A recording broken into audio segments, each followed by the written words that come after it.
ஜனநாயகன் திரைப்படத்திற்கு தனி நீதிபதி சான்று வழங்க உத்தரவிட்ட தீர்ப்பு தற்போது ரத்து செய்யப்பட்டிருக்கிறது. சென்னை உயர்நீதிமன்ற தலைமை நீதிபதி அமர்வு இந்த உத்தரவை பிறப்பித்திருப்பதை அண்மை செய்திகளாக நாம் தற்போது பார்க்கிறோம். விவரங்களை செய்தியாளர் மதியழகன் வழங்க நாம் கேட்கலாம். மதியழகன், ஜனநாயகன் திரைப்படத்துடைய சான்று வழக்க பொறுத்த வரைக்கும் இப்போ வரைக்கும் என்னென்ன விஷயங்கள் நடந்திருக்கு, மீண்டும் ஒரு முறை பதிவு பண்ணுங்க. ஜனநாயகன் படம் ஜனவரி 9ஆம் தேதி வெளியிடப்படும் என்று அறிவித்து வெளியிடப்பட்டது. அதற்கு சான்றிதழ் கோரி கடந்த ஆண்டு டிசம்பர் 18ஆம் தேதி தணிக்கை வாரியத்திடம் விண்ணப்பம் அளிக்கப்பட்டது.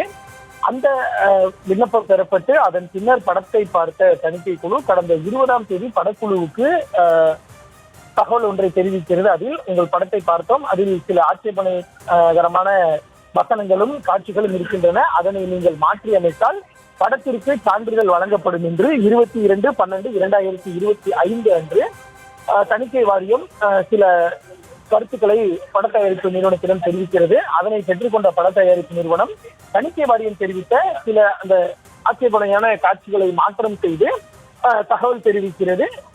இதனை 24ஆம் தேதி இந்த தகவலானது தெரிவிக்கப்படுகிறது. இதனைத் தொடர்ந்து ஜனவரி 5ஆம் தேதி தணிக்கை வாரியம் சார்பில் படக்குழுவுக்கு ஒரு தகவல் அனுப்பப்படுகிறது. அதாவது படத்திற்கு எதிர்ப்பு கிளம்பி இருக்கிறது, படத்தில் மத உணர்வுகளை புண்படுத்தக்கூடிய காட்சிகளும் அதே போல ராணுவம் தொடர்பான காட்சிகளும் இருப்பதால் வந்திருப்பதாக புகார் அளிக்கப்பட்டு இருக்கிறது. எனவே படத்தை மறு ஆய்வுக்கு உட்படுத்த தாங்கள் முடிவு செய்திருப்பதாகவும், எனவே தற்பொழுதைக்கு சான்றிதழ் வழங்க முடியாது என்றும் தணிக்கை வாரியம் சார்பில் தகவலானது அனுப்பப்படுகிறது. இதெல்லாம் நீதிமன்றத்திற்கு வருவதற்கு முன்பாக நடைபெற்ற நடைமுறை. இதனைத் தொடர்ந்து 6ஆம் தேதி தணிக்கை வாரியம் சார்பில்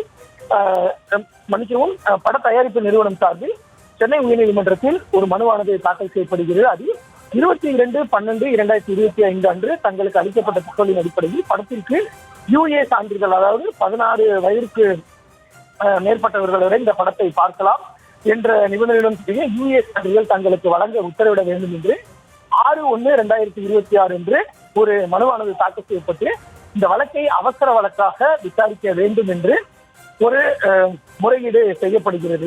முறையீட்டை ஏற்றுக்கொண்டு அன்றைய தினமே வாதமானது தொடங்குகிறது. அப்பொழுது அந்த வழக்கை விசாரித்த நீதிபதி இந்த புகார் கடிதத்தை நீதிமன்றத்தில் தாக்கல் செய்ய வேண்டும் என்று உத்தரவிட்டு வழக்கை மறுநாளைக்கு, அதாவது 7/1/2026 ஒத்திவைத்திருக்கிறார்.